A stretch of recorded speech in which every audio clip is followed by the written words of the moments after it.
My girlfriend, 27, is pregnant and I, 25, don't want kids. My girlfriend and I have discussed having kids early and throughout our relationship. We both stated that we didn't want kids. In fact, she was the one to bring it up first. We always have a check-up conversations to make sure we are on the same page. I was even planning on getting a vasectomy. She told me that she was pregnant and she's 10 weeks along. I asked if she wanted to go the abortion or adoption route and she got offended. She said that she wanted to keep it. I was very confused, but she said she changed her mind. I said that I didn't change mine and that I have no desire at all to be a father.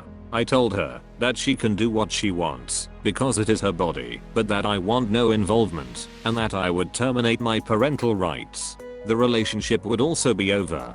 She got upset, which I understand. It's just that we were both very adamant about not having any kids, her even more than me. She said that I would regret doing so, and for that reason, she won't let me. She didn't speak to me for the rest of the night. I feel bad because I love her, but I do not want kids. I will not be a good father anyway, so what's the point? I don't want to make her give it up if she doesn't want to, even though I wish she would. I love her, and it sucks that this is happening, but I'm not meant to be a father. Can she somehow stop me from terminating my rights? If she somehow decides not to keep the pregnancy, do you think the relationship is salvageable? Update: my girlfriend, 27, is pregnant and I, 25, don't want kids. Just to clear up some things. 1. We were using protection on both of our ends. Well, at least I know I was. Now I'm not sure if she was really on the pill. 2. If I cold gotten a vasectomy earlier, trust me I would. I was getting refused for years. 3. I didn't try pressuring her into getting an abortion. I asked because I wrongfully assumed she would want to get one. When she said no, I didn't press it further. I wouldn't do that. She's trying to make me stay, and it seems like I don't have much of a choice in the matter. She told her family, and they are very interesting people. Her mom and dad have been calling me to berate me. Her brother is threatening me and has a history of violence. They all showed up to our place to come to yell at me. I'm diagnosed with an anxiety disorder and also get panic attacks, which kind of plays into why I don't want kids. This situation was already making me anxious, and now with her family at my throat, it's not helping. I don't know if she purposefully did this knowing it would cause me extreme anxiety. I know that they won't leave me alone no matter what, or where I go they will harass me. I honestly thought signing away my rights, if possible, would be the best for all of us, kid included. I truly do not think that I will be a good father. My dad was in my life, but he wasn't a good one.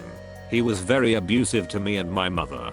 He broke my arm on purpose out of anger when I was 14.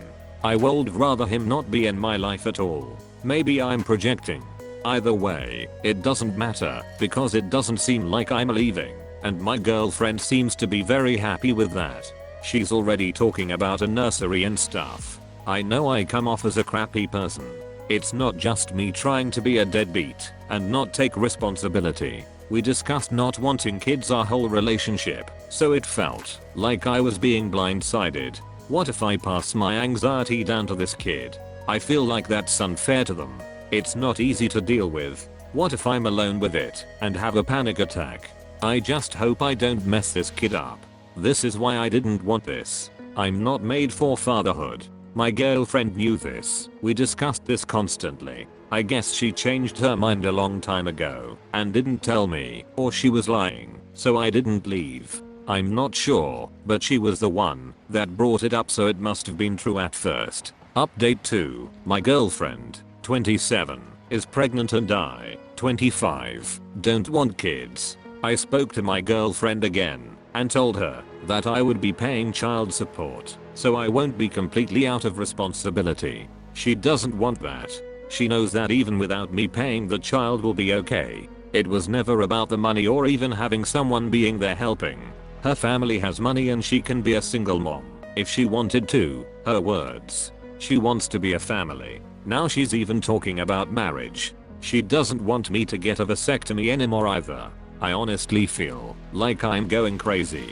Like there's no way this is real life. She admitted that she changed her mind a while ago, but didn't tell me because she didn't want me to leave. We have friends who are getting married and having kids. Maybe that influenced her. She hoped that I would change my mind once I knew she was pregnant. I'm not going to assume that she purposefully got pregnant. Maybe she did, maybe she didn't, but it doesn't matter at this point. I know she/her family can't physically force me to stay or get married, but for some reason, I feel stuck. I don't do well with being yelled at and physically threatened. I freeze up. I know I'm a grown man and probably sound weak. She is like a completely different person. Or maybe it's me. Did I give her a reason to believe I would want a kid or a big happy family? I know I didn't, but at the same time, she has me questioning myself. I feel like I'm going insane. Maybe it's just me catastrophizing all of this in my head. I tend to do that. A bunch of people were talking about this magical feeling of seeing your child for the first time. That's bull. Where was that magic when I was growing up? Where is that magic when countless other children are being abused by their parents? I don't want to take a chance on a maybe you'll love it. It's not fair to anyone. Being a parent is not like test driving a car, even I know that. How do you test out parenthood? I'm honestly confused. Wouldn't that be more damaging? Wouldn't that make me a crappier person than I already am? Isn't it worse to have a parent that doesn't want you rather than not have that parent? I get the whole man up thing, but a lot of men manned up and their kids had to pay the price. Well anyway, I'm manning up. I just don't have the energy to fight against her and her family. So congrats to me. I'm going to be a dad, I guess. So everyone gets what they want, so that's fantastic. We'll be one big happy completely functional family, and I'm sure it won't have any effect on the child whatsoever. Hopefully, that magic you guys speak of will hit me. As I'm writing this, I'm realizing that I just don't give a crap anymore. Whatever life I was going to live before probably would still sucked. If she wants this kid, then fine. If she wants 15 kids out of me, then freak it. If she wants to get married and act like we're this super happy family, then great. My life isn't worth crap, and I'm not worth crap. So why bother? Is it reproductive coercion? Is it abuse? I don't know and I don't care. My 22 male gay best friend, 22 male, touched me while I slept. So the title is fairly self-explanatory as to what happened. He doesn't know I know, because obviously, I woke up. Let's call him Jay. Jay and I have been friends for around 9 years now. We always got on well at school and had the same sense of humor and life views. When we were 16 to 17, I finally got round to asking him if he was gay. He hadn't come out yet, but it was painfully obvious. He never came out to me because he was afraid of the way I would react if I would distance myself. I tried my best not to. The catch was he admitted he was in love with me. We stayed much the same for the rest of the school. I'd be lying if I said I didn't occasionally have the lingering thought that he loved me. However, as we became older and could drink legally, 18 in the UK, we would go out and end up blind drunk. So I'm unaware of a lot. However, I was told by a few other close and oldest friends that he was in love with me, which of course I told them I already knew that. The thing I was unaware of was that he was quite handsy with me. Nothing too major, but Jay would place his hand on my thigh or slap my butt. I always pointed out when he slapped my butt and told him to stop that. He still occasionally does. As a result of being told that, I began to drink less with him.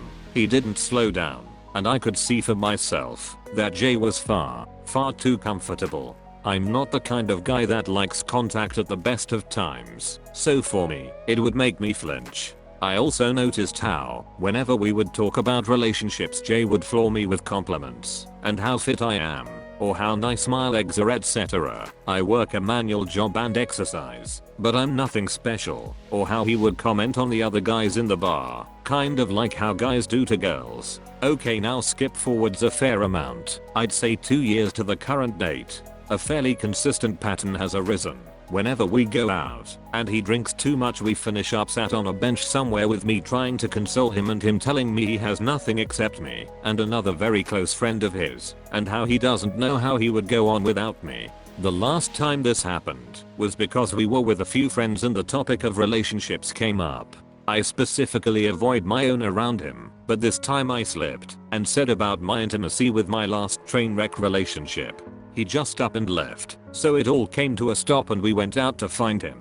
We did and he was fine, but yet again he was telling me how much he loved me and that I hurt him by saying what I did. Skip about 2 hours on. I slept in his room with his other closest friend. Set up a kinda mattress thing. We weren't in the same bed. He always says to sleep in the same bed, but I categorically refuse. Damn good thing too. During the night, I've no idea what time, I wake up and my legs feel pretty cold, so I roll the blanket back over them. Didn't get up or anything. Then I swear I felt the blanket moving. I looked but was still asleep and still furious. But I'm sure I saw Jay laying on the floor at the bottom of the setup. As I was drunk and asleep I was weirded out, but wasn't 100% sure so decided to ignore it. Nothing more happened, except the noise of him masturbating. Now that's a noise you can't sleep to. Time skip yet again to recently. Jay and I went out to the pub for a meal and a couple of drinks. It was a pleasant evening. We went back to his and watched a movie. Time for bed. This is where crap gets messed up for me. And this is the hardest bit to write, because of all the things I never thought to happen to me, especially from him. I go to sleep like normal, I wake up, the cover is moving again. This time I remember last time, and don't ignore it. I lay there, face down is how I sleep. The covers lift from my legs, then they move a bit further up, and come off at my thighs. At this point, I know exactly what's happening. He's leaning over the front of the bed looking. It gets worse as he decided I was in fact asleep, and he reached for my underwear. When his hand got hold of the elastic I rolled myself over as hard as I possibly could, and made a bunch of noise. But I didn't wake up. After pulling the covers back onto myself I waited half an hour, and was starting to pass back out. I fell asleep. Then I woke up. I was on my back.